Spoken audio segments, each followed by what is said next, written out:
नमस्कार। तो कभी सोचा है कि एक अच्छी हॉरर स्टोरी आखिर हमें डराती कैसे है?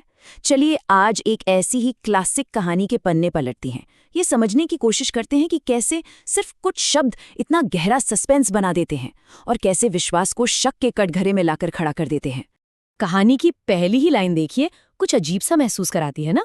हम सब सोचते हैं कि पूर्णिमा की रात मतलब रोशनी, चांदनी, लेकिन यहाँ वही पूर्णिमा खौफ की वजह बन जाती है। मतलब जहाँ उम्मीद होनी चाहिए वहाँ डर है। और बस इसी एक लाइन से कहानी का वो डरावना माहौल बनना शुरू हो जाता है। तो इस कहानी की पूरी नींव एक पुरानी किंवदंती पर टिकी है। किंवदंती एक डायन की, जो सिर्फ काली पूर्णिमा की रात को गांव में आती है और अपने साथ लाती है एक ऐसा नियम जिसे कोई तोड़ नहीं सकता। कहानी का सारा टेंशन बस इसी एक नियम में छिपा है। ये कोई सलाह नहीं है, ये कानून है। और इस कानून को तोड़ने की सजा मौत। बस इस एक नियम से कहानी में जो दांव पर लगा है वो बहुत बड़ा हो जाता है। रात के 9 बजे। ये घड़ी का सिर्फ एक वक्त नहीं है, ये वो पल है जब दुनिया जैसे दो हिस्सों में बांट जाती है। दरवाजे के इस पार जिंदगी और दरवाजे के उस पार मौत का साया।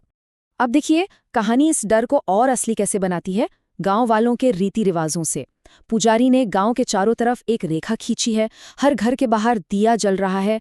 ये सब सिर्फ बचाव के तरीके नहीं है, ये उस अनदेखे खतरे के सामने गांव वालों के गहरे सामूहिक डर का सबूत है। और इस डर को आवाज कौन देता है? गांव के बुजुर्ग, वो लोग जो इस खौफनाक कहानी के जैसे गार्डियन हैं। उनकी चेतावनियां ही इस कहानी की दुनिया को और गहरा और ज्यादा असली बनाती हैं। यहाँ पर मुखिया जी डायन के सबसे बड़े हथियार के बारे में बताते हैं।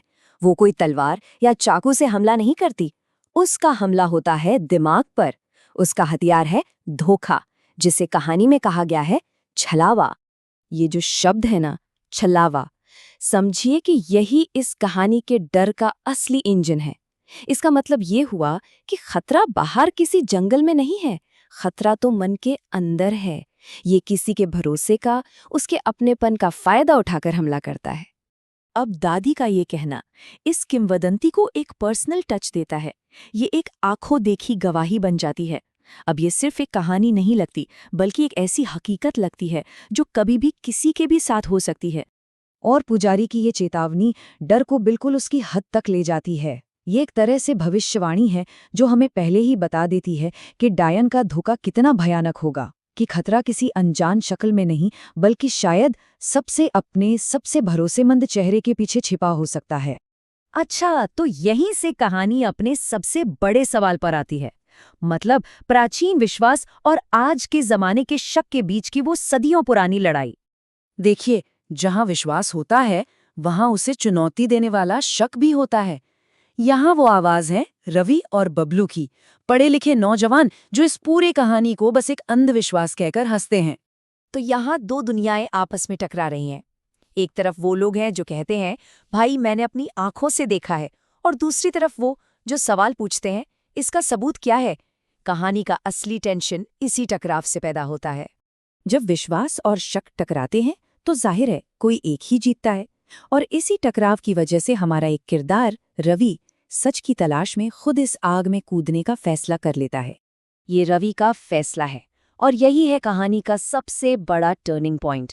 अब उसका शक सिर्फ एक सोच नहीं है, बल्कि वो एक कदम बन जाता है, अंधेरे की तरफ एक कदम। यह कहानीकार जानबूझकर स्पीड को धीमा कर देता है। रवि के एक फैसले को 3 अलग-अलग स्टेप्स में दिखाया गया है। फैसला, दरवाजा खोलना और बाहर पहला कदम। हर एक स्टेप के साथ टेंशन बढ़ता जाता है। और बाहर मौत जैसा सन्नाटा। ऐसा लगता है जैसे पूरे गांव ने डर के मारे अपनी सांस रोक ली है। और ये खामोशी रवि के शक पर जैसे जोर जोर से हंस रही है। और अब हम पहुंचते हैं कहानी के क्लाइमैक्स पर, वो पल जहां अंधविश्वास और सच्चाई की लड़ाई खत्म होती है और कहानी अपना आखिरी सबसे भयानक फैसला सुनाती है। जरा डायन के हमले का तरीका देखिए। ये कोई आम लड़ाई नहीं है, ये 4 स्टेज का एक साइकोलॉजिकल ट्रैप है। पहले एक जानी पहचानी आवाज, फिर भरोसे का एक भ्रम, उसके बाद मन में शक का बीज, और आखिर में वो भयानक सच्चाई। और ठीक उसी पल जब लगता है कि सब खत्म, तभी पुजारी जी आते हैं। वही पुजारी जो उस पुराने विश्वास का प्रतीक है जिसका रवि मजाक उड़ा रहा था। त्रिशूल से वो भ्रम टूटता है और ये साफ हो जाता है कि यहाँ तर्क नहीं, सिर्फ विश्वास ही बचा सकता था। रवि तो बच जाता है, लेकिन कहानी यहाँ खत्म नहीं होती। खतरा टला है, खत्म नहीं हुआ। डायन के आखिरी शब्द एक धमकी नहीं, एक वादा है कि ये डर वापस लौटेगा। तो आखिर में ये कहानी हमें इसी एक सवाल के साथ छोड़ जाती है कि जिसे हम अंधविश्वास कहते हैं और जिसे कोई अपनी आंखों देखी सच्चाई कहता है, उन दोनों के बीच की जो लकीर है वो असल में कितनी पतली होती है। सोचने वाली बात है।